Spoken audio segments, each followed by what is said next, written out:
The Velkari Empire was very big. It had 12 star systems, millions of planets, billions of people. The Velkari were beautiful creatures. They looked like tall insects with shiny skin. They had 4 arms and 2 legs, but their most beautiful feature was their wings. Every Velkari had crystal wings that glowed in the light. When they flew, they looked like living jewels in the sky. The Velkari were also telepaths. They could speak with their minds. They could feel each other's emotions. They could share memories. This made them feel very connected. But it also meant that anyone who was different felt very alone. Princess Thessaly Velkari was different. She was born 40 years ago in the imperial palace. Her mother was the emperor's 3rd wife. When Thessaly came into the world, the doctors went very quiet. The nurses looked away. Her mother started to cry. Thessaly was wrong. Everything about her was wrong. Her wings were tiny and twisted. They could not open. They could not carry her. She would never fly. Her telepathy was broken too. She could only hear whispers when others heard shouts. She could only send feelings when others sent full thoughts. And her skin was pale lavender instead of golden. The royal family always had golden skin. It was the mark of their bloodline. In Velkari society, flying was everything. Those who could not fly were considered cursed. They were bad luck. They were shameful. To touch someone who could not fly was to invite misfortune. To be seen with them was social death. So the emperor made a decision. He would pretend Thessaly was never born. They put her in the eastern tower of the palace. It was a beautiful prison. She had soft beds and fine food. She had books and music. But she had no visitors. No friends. No family. The servants who brought her meals would not look at her face. They put the food down and left quickly. If she tried to speak to them, they pretended not to hear. Thessaly grew up completely alone. The first 10 years were the hardest. She cried every night. She begged the servants to talk to her. She wrote letters to her father, her mother, her brothers and sisters. Nobody ever wrote back. Nobody ever came. After 10 years, she stopped crying. After 20 years, she stopped hoping. After 30 years, she stopped feeling much of anything at all. She filled her empty days with study. The Eastern Tower had a large library. Thessaly read everything. She learned about science. She learned about history. She learned about other species in the galaxy. She learned 17 different languages. She studied trade and economics and politics. Her mind became very sharp. But nobody cared. Nobody knew. The Forgotten Princess in the Forgotten Tower had become one of the most educated people in the empire. And it meant nothing, because she could not fly. Thessaly was 40 years old when everything changed. It started with news that strange visitors were coming to the palace. A species called humans. The Velkari had only recently discovered them. Humans were odd creatures. They had no wings. They had no telepathy. They had soft skin that damaged easily. They could not run very fast. They could not see very well in the dark. Most Velkari thought humans were primitive, barely intelligent, good for simple work, maybe, not worth much attention. A human group came to the palace to discuss trade. They wanted to buy Velkari crystals. They wanted to sell human machines. It was simple business. The negotiations would take several weeks. On the first night, there was a problem. A fire started in the west wing of the palace. Nobody was hurt, but many rooms were damaged. The palace staff had to move guests to different locations. Someone made a mistake. A human man named Marcus Chen was put in the Eastern Tower. The staff member who made this decision did not know about Thessaly. The records about her were secret. Only high-ranking officials knew she existed. Marcus Chen was 53 years old.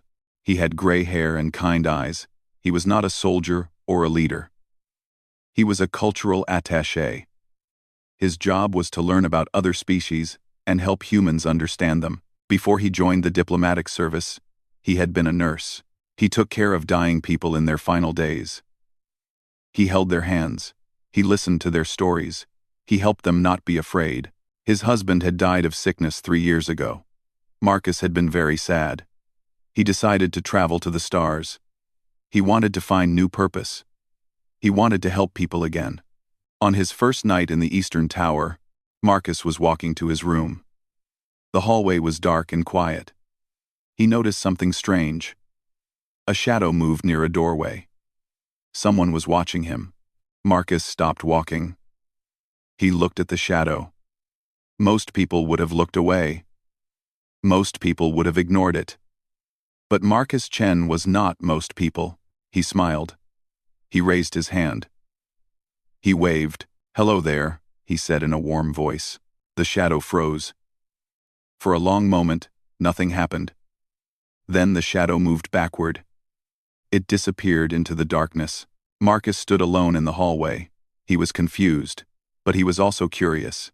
Who was hiding in this tower? Why were they so afraid? He walked to his room. He did not think about it too much. He did not know that his small wave had just changed the course of galactic history. In her room, Princess Thessaly sat on her bed. Her hands were shaking. Her heart was beating very fast. She could not breathe properly. The human had looked at her. The human had smiled at her. The human had waved at her. In 40 years, nobody had ever done that. Not once. Not ever. She was invisible. She was nothing. She was a shameful secret that everyone pretended did not exist. But this strange, soft, wingless creature had seen her. He had acknowledged her. He had treated her like a person. That night, Thessaly did something she had not done in many years. She cried. But these were different tears. These were not tears of sadness. These were not tears of loneliness. She did not even know what these tears were. She only knew that something inside her, something that had been dead for decades, was starting to wake up. The next morning, Marcus Chen woke up early. He dressed in his simple human clothes. He walked through the Eastern Tower hallways. He was looking for the shadow from last night. He did not find anyone, but he noticed strange things. The servants in this tower were different from servants in other parts of the palace. They walked quickly. They kept their heads down. They never spoke. When Marcus tried to say good morning, they hurried away like frightened animals. Something was wrong in this tower. Marcus could feel it. At breakfast, he asked a palace official about his housing.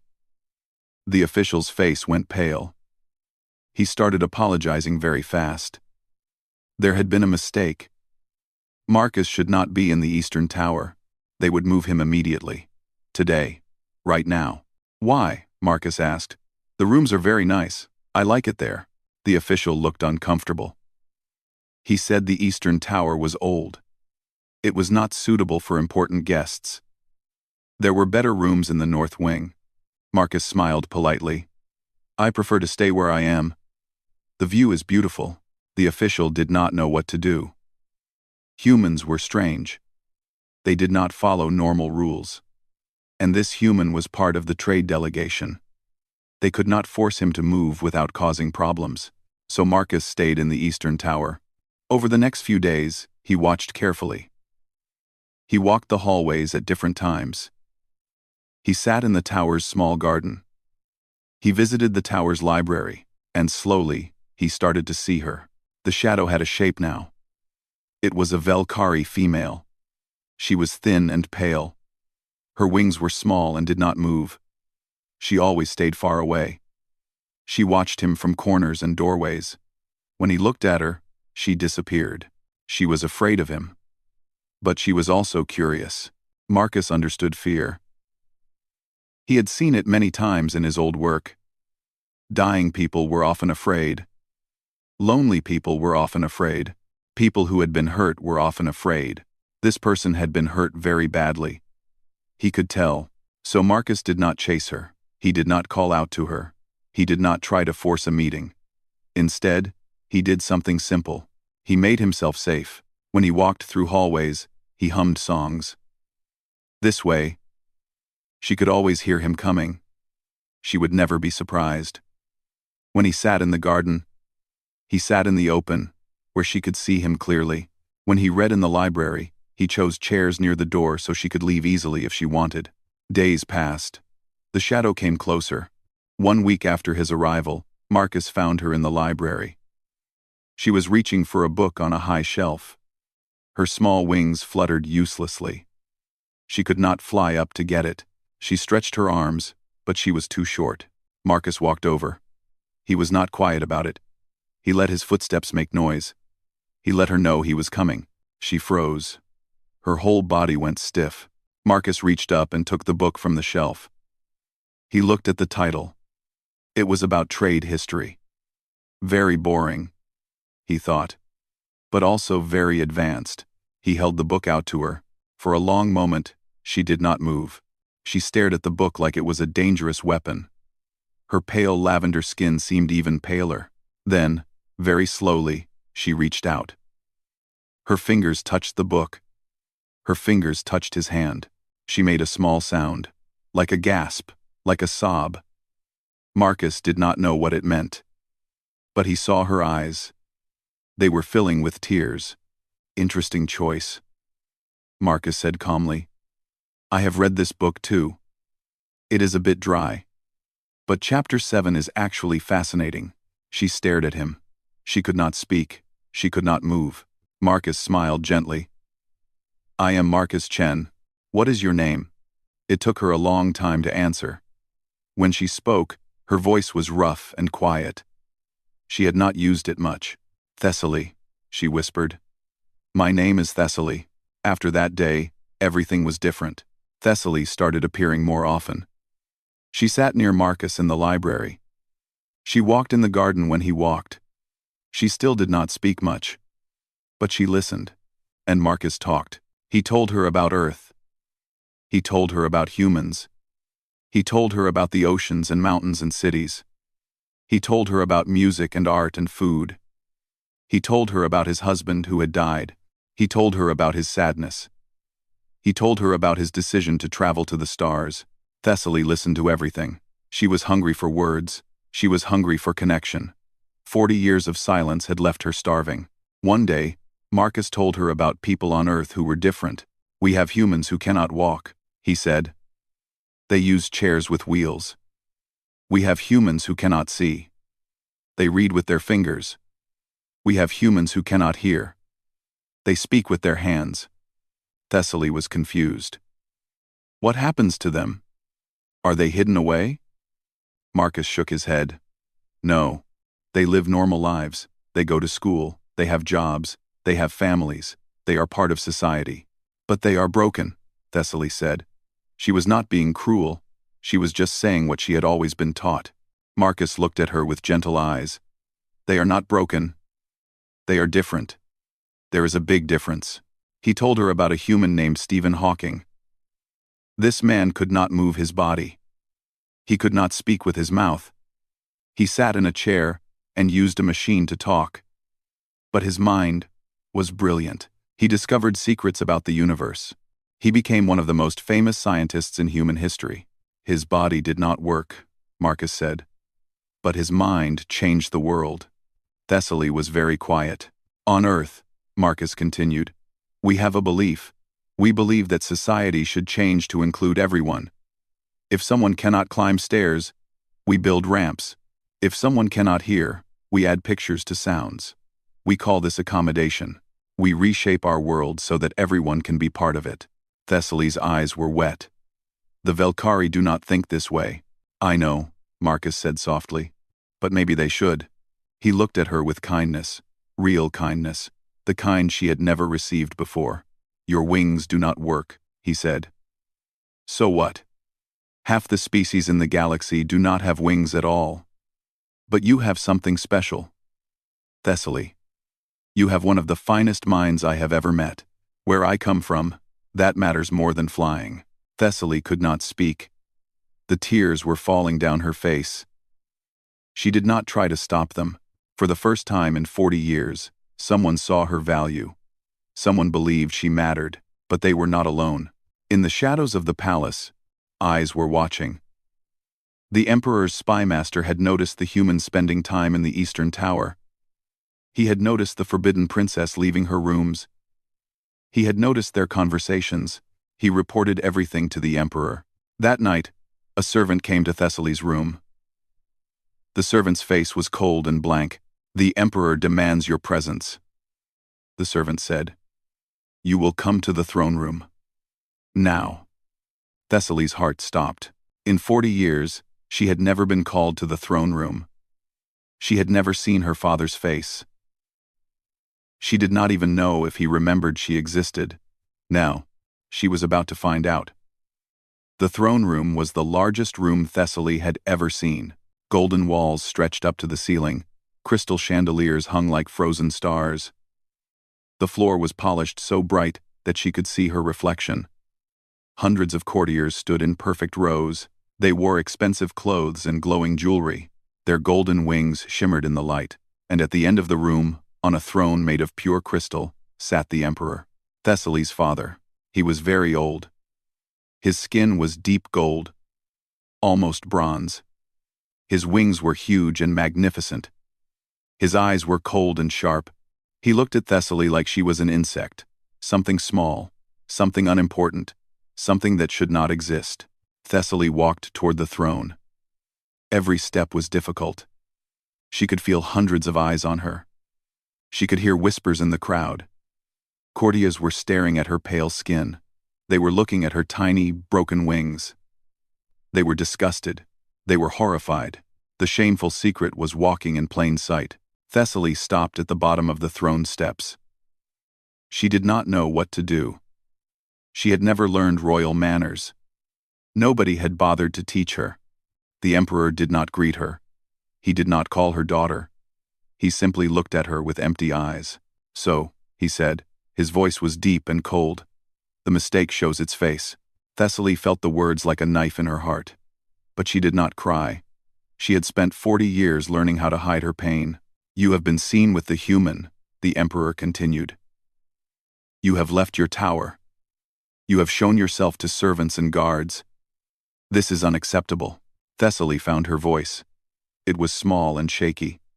"Father, do not call me that," the Emperor said sharply. "I have 3 daughters. You are not one of them." The courtiers nodded in agreement. Some of them smiled, cruel smiles. The forgotten princess was being put in her place. This was entertainment for them. The Emperor raised his hand. A door opened at the side of the throne room. Guards brought Marcus Chen into the room. Marcus looked calm. His hands were not tied. He was not hurt. But armed guards surrounded him. He was clearly a prisoner. When Marcus saw Thessaly, his eyes filled with concern. Not for himself, for her. He was worried about her. This small thing almost broke Thessaly's heart. The Emperor spoke again. "Human, you have caused problems in my palace. You have disturbed things that should not be disturbed. You have touched things that should not be touched." Marcus stood straight. He was not afraid. "Your Majesty, I have done nothing wrong. I simply spoke with someone who was lonely. Where I come from, that is called kindness." The courtiers laughed. "Kindness? To a defective? How primitive. How foolish. How human." The Emperor did not laugh. His cold eyes studied Marcus. "I will give you a choice, human," the Emperor said. "Leave my palace tonight. Go back to your delegation. Forget you ever saw this creature. The trade negotiations will continue. Your people will get what they want. Everyone will be happy." Marcus did not blink. "And if I refuse?" The Emperor smiled. It was not a nice smile. "If you refuse, I will end the negotiations. I will send your entire delegation home in shame. I will tell the galaxy that humans are too primitive to deal with. Your species will be isolated.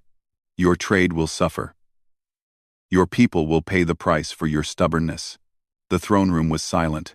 Everyone understood what was happening. The Emperor was threatening to destroy human-Valkyrie relations. All of it. Because one man was kind to one lonely princess. Marcus should have been afraid. He should have apologized. He should have agreed to leave. He did none of these things. Instead, he took a step forward. The guards raised their weapons. Marcus ignored them. "With respect, Your Majesty," Marcus said. Where I come from, we have a saying. The measure of a civilization is how it treats its most vulnerable members. He looked around the throne room. He looked at the golden courtiers with their perfect wings. He looked at their expensive clothes and cold eyes. I have seen how you treat yours, Marcus said. I am not impressed. The courtiers gasped. Nobody spoke to the emperor this way. Nobody had ever dared. The emperor's face twisted with anger. His wings spread wide. Telepathic pressure filled the room. It pushed against Marcus's mind like a crushing weight. Marcus staggered. His face showed pain. But he did not fall. He stood his ground. You think you can threaten me? The emperor said. You are nothing. Your species is nothing. You are soft and weak and primitive. Maybe, Marcus said through gritted teeth. But we know something you do not. And what is that? Marcus smiled despite his pain. We know that hiding your problems does not make them go away. And we know that secrets do not stay secret forever. He reached into his pocket. The guards moved to stop him. But Marcus only pulled out a small device. A human communication device. For the past 2 weeks, Marcus said, I have been sending reports to Earth. Reports about Princess Thessaly. About her intelligence. About her isolation. About how your empire treats those who are different. The emperor's face went pale. Right now, Marcus continued, human journalists are writing stories about the hidden princess of the Velkari Empire. By tomorrow, the whole galaxy will know she exists. They will know how she was treated. They will know what you did to your own daughter. The throne room erupted in chaos. Courtiers were shouting. Guards were confused. The emperor was standing now, his wings flaring with rage. You dare? The emperor shouted. You dare threaten me? Marcus shook his head. I am not threatening you. I am telling you the truth. The universe is about to learn who you really are. What you do next will decide how they remember you. The emperor was trapped. If he punished Marcus now, it would prove everything the humans were saying. If he expelled the delegation, he would look like a tyrant. If he hurt Thessaly, the galaxy would see him as a monster. For the first time in his long life, the emperor had no good options. Finally, he spoke. His voice was cold, but controlled. The princess will join the trade negotiations. As a minor consultant, she will have a small role. She will prove her worth or prove her worthlessness. Either way, the humans will see that we are fair. He looked at Thessaly with hatred. Do not embarrass me, mistake. Or, you will wish you had never been born. Thessaly wanted to say that she already wished that, every day for 40 years, but she stayed silent. Because for the first time, she had something she had never had before. She had hope. The negotiation room was full of important people. Velkari ministers sat on one side of the long table. They wore golden robes and looked very serious. Human diplomats sat on the other side. They wore simple suits and looked polite. In the center of the table were hundreds of documents. Trade agreements, shipping routes, business contracts. Thessaly sat in the corner of the room. She had been given a small chair. A forgotten chair. The emperor wanted her there. But he did not want her to matter. Her job was to sit quietly and do nothing. She was decoration, proof that the Velkari were being fair to her. Nothing more. But Thessaly did not sit quietly. She watched everything. She listened to every word. Her brilliant mind absorbed every detail. 40 years of reading had prepared her for this moment. She understood trade. She understood economics. She understood politics. And she understood that something was very wrong. The negotiations had been going on for 3 days. Both sides seemed happy. The agreements looked good. Everyone was smiling and shaking hands. But Thessaly noticed small things. She noticed that certain shipping routes went through strange systems. Empty systems. Systems with no planets or resources. Why would trade ships go through empty space? She noticed that one Velkari minister kept touching his collar when certain topics came up. He was nervous about something. She noticed that some numbers in the documents did not add up correctly. Small errors, easy to miss. But they were there. On the fourth day, Thessaly asked for a complete copy of all documents. The other Velkari officials laughed. Why would the defective princess need documents? She probably could not even read them, but the humans supported her request. Marcus smiled at her from across the room. The documents were given to her. That night, Thessaly did not sleep. She spread the documents across her floor.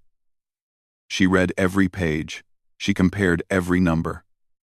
She traced every shipping route on star maps. By morning, she understood everything. The shipping routes went through empty systems because those systems were not empty. They were secret bases, hidden stations. They belonged to the Vreth Syndicate. The Vreth Syndicate was the most dangerous criminal organization in the galaxy. They dealt in stolen goods. They sold illegal weapons. They controlled secret markets on 100 worlds.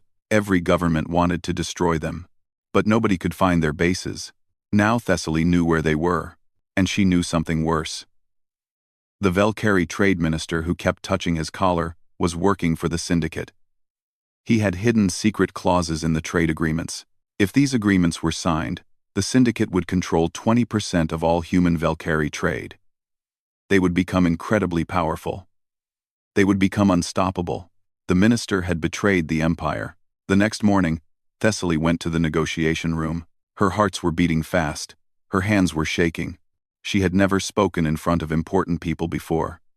She had never challenged anyone in authority. But she thought of Marcus. She thought of his kindness. She thought of his bravery in the throne room.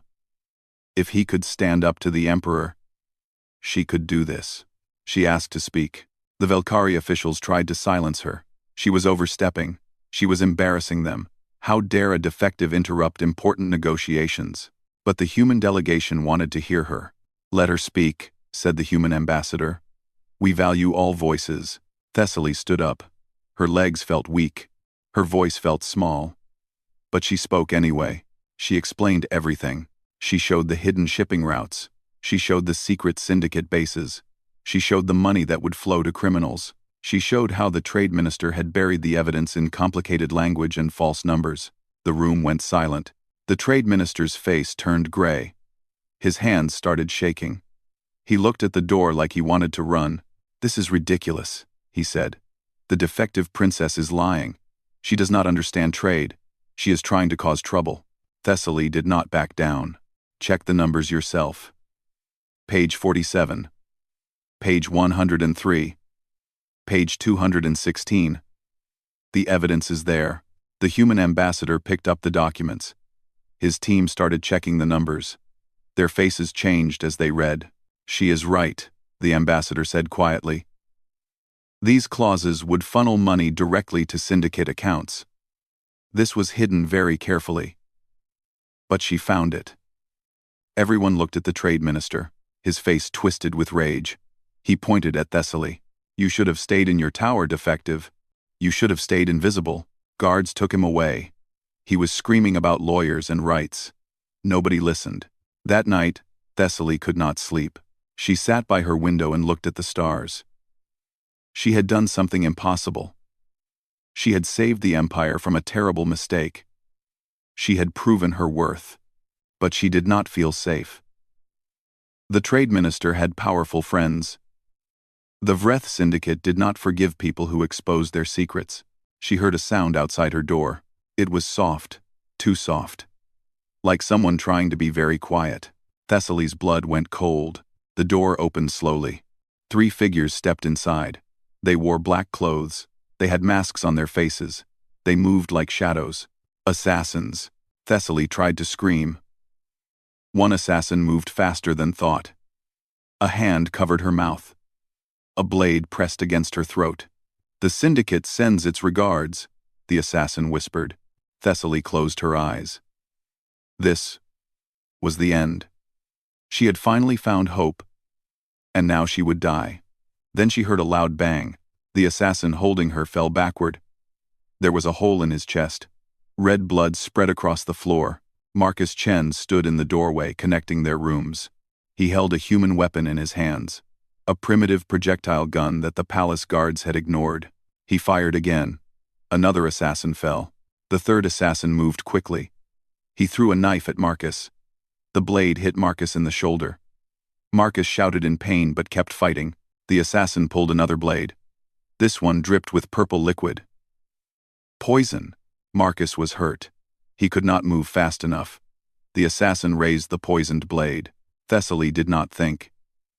She grabbed a crystal letter opener from her desk. She moved without planning. 40 years of anger and pain and loneliness exploded inside her. She drove the letter opener into the assassin's neck. The assassin fell. He did not get up. Thessaly stood over the body. Her hands were covered in blood.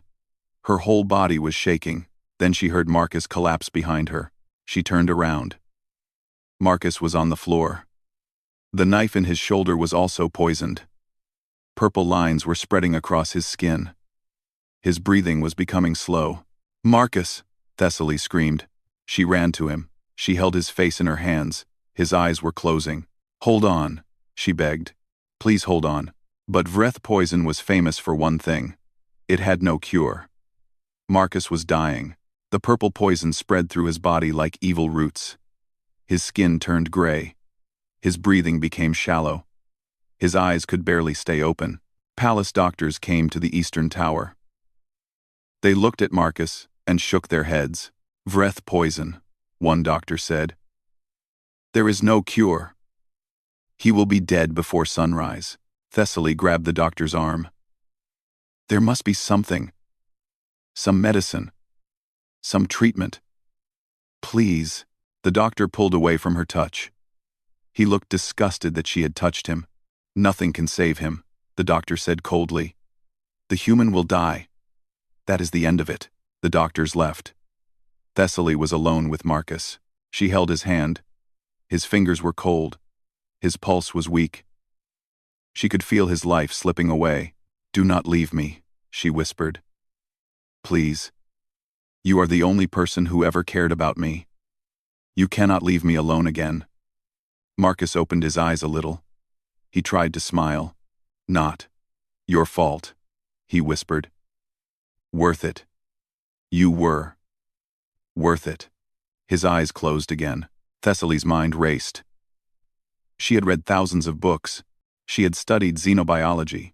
She knew things about human bodies that even human doctors did not know. And she remembered something. Humans were different from other species. Their bodies were stubborn. They fought against death. They survived things that should kill them. Human immune systems were incredibly strong. They just needed time. Time that Marcus did not have, unless someone could slow the poison down. Thessaly remembered reading about experimental stasis technology. The Emperor's personal doctor had developed it. It could freeze a body in time. Slow everything down. If Marcus was put in stasis, his body would have time to fight the poison naturally. But the stasis technology was the Emperor's private property. Only he could approve its use. Thessaly looked at Marcus. His breathing was getting slower. He had maybe 1 hour left. She made her decision. The imperial court was full. Hundreds of Velkhari nobles had gathered. They were discussing the syndicate scandal. They were talking about the trade minister's arrest. They were gossiping about the assassination attempt. Nobody expected the eastern tower door to open. Nobody expected Princess Thessaly to walk in. She moved through the crowd like a ghost. Her lavender skin was pale. Her tiny wings hung uselessly at her back. Her dress was stained with blood. Human blood.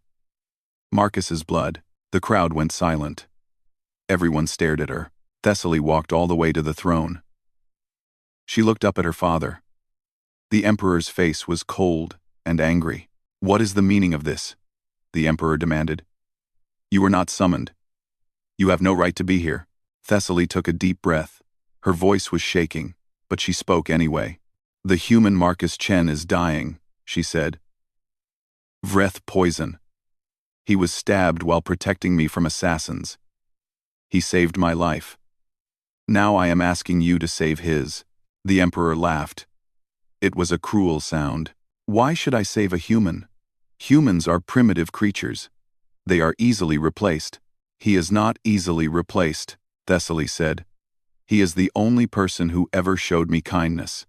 He is the only person who ever treated me like I mattered. In 40 years, he is the only one. The crowd whispered. This was unprecedented. A defective princess challenging the emperor in open court. The emperor's eyes narrowed. You ask me to use imperial resources for a human who insulted me? Who threatened me? Who caused all these problems? He did not cause problems, Thessaly said. Her voice was getting stronger. He exposed them. He found a traitor in your court. He helped stop the syndicate from taking control of our trade. He did more for this empire in 2 weeks than most of your ministers do in a lifetime. More whispers. Some nobles were nodding. She was making sense. But the emperor was too proud, too stubborn, too angry. Request denied, he said coldly. The human will die. Go back to your tower and be forgotten, as you should be. Something broke inside Thessaly. Something that had been holding her back for 40 years. She did not go back to her tower. Instead, she turned around.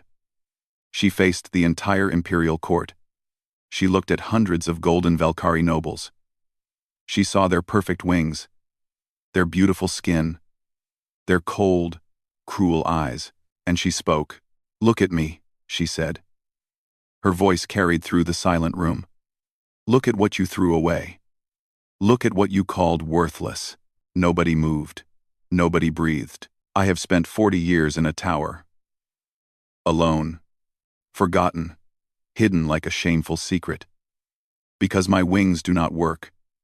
Because my skin is the wrong color. Because I am different. Tears were running down her face, but her voice did not waver. I taught myself 17 languages. I read every book in the palace library.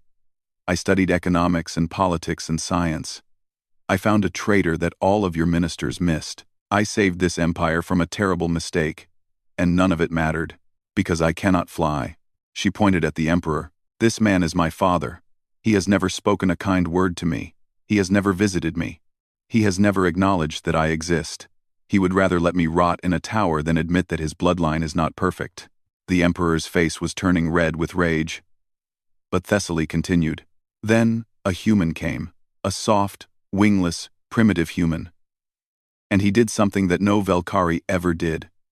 He smiled at me. He talked to me. He treated me like a person. He showed me that being different does not mean being worthless. She looked around the court. Marcus Chen taught me something important. He taught me that the measure of a civilization is how it treats its most vulnerable people. By that measure, the Valkyrie Empire has failed. The room was completely silent. Right now, human journalists are watching. The galaxy is watching. Everyone will see what happens next. If you let Marcus die, the universe will know exactly what kind of empire this is. She looked at her father one last time. Save him. Not for me. For your own legacy. For history. For the future you want to leave behind. 440. 4444. The emperor sat frozen on his throne. For a long moment, nothing happened. Then, slowly, nobles in the crowd began to kneel. One by one. Then in groups. They were kneeling before Thessaly. The emperor saw his court bending before his defective daughter. He saw the power shifting. He understood. Bring the stasis technology, he said quietly. Save the human. Marcus survived. His recovery took 3 months. Thessaly stayed by his side every day. When he finally opened his eyes, her face was the first thing he saw. You saved me, he whispered. You saved me first, she replied. 6 months later, Thessaly became the Valkyrie Empire's first ambassador to humanity. The Eastern Tower was converted into a center for Valkyrie, born with differences. For the first time, they had a place where they belonged. On the day Marcus returned to Earth, Thessaly walked him to his ship. Will you visit? She asked. Marcus took her hand, a gesture that once shocked everyone. Now, nobody looked away. I will do better than visit, he said. I will send teachers, doctors, engineers. You are going to change this empire, Thessaly. And humanity will help. The ship flew away. Thessaly watched until it disappeared. She stood in the sunlight, grounded and wingless, surrounded by people who once pretended she did not exist. She had never felt more capable of flight. The end.